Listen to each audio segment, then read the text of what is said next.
Haga jingle kai Santosh Trophy ke semi-final Nyngkong hapring ke Meghalaya Persia ke Punjab. Bat kani ke Sien ke Nyngkong ba ke Santosh Trophy la penlong hakari Saudi Arabia haka stadium ke Bahe Tam jong ke Saudi Arabia ke King Fahd International Stadium ke badon hanong ba Riyadh. Aba pai syakini ki artli ki kenhun ke Punjab ke la penlim teng ya ke Meghalaya haus nam baladep ke taus nam hajar POR daiwei lanon. Bat bentaus nam ke Punjab ke don jingkermen ban penlimbiang ia ke Meghalaya hakani ke jingle kai semi-final. Aba pai syakani ke jingle kai ke Meghalaya ke pendon kam da ke formation ke ba Thaw bat ke juru ke Punjab ke pendon kam da ke formation ke ba Thaw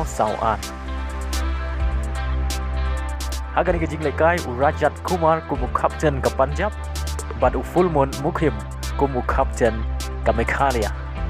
Bat kum juru hakani ke jingle kai la pendon kam ya ka VAR bat kadali ka Sien ke Nyngkong ban pendon kam ya ka VAR haga jingle kai domestic jong kari India.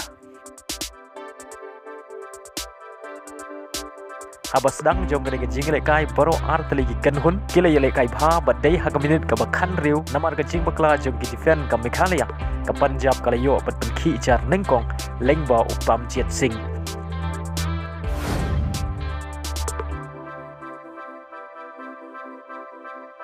Henry ki rang ele kai ka Meghalaya ki klemdu jingkerman dei haga minute ka ba live nyau lengba ka free kick ka Meghalaya kala yo ban tap ya ka gol pen ya khai lengba u figo sendai.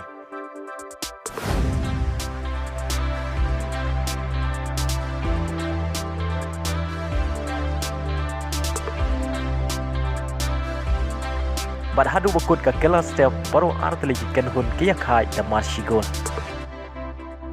Haka kelamit ke jingle kai kadang kham itenan haka babaro artali ki kenhun kiele kai bha.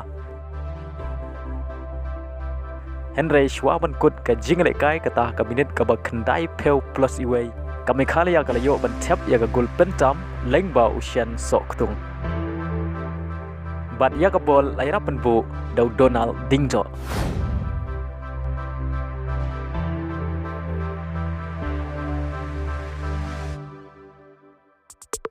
Bat day lengba kani ke shigol jong usian sok tung ka Meghalaya kala la bat pelim ya ke Punjab da ar la ka way bat yorong haka Sien ke Nyngkong syaka final jong ka Santosh Trophy.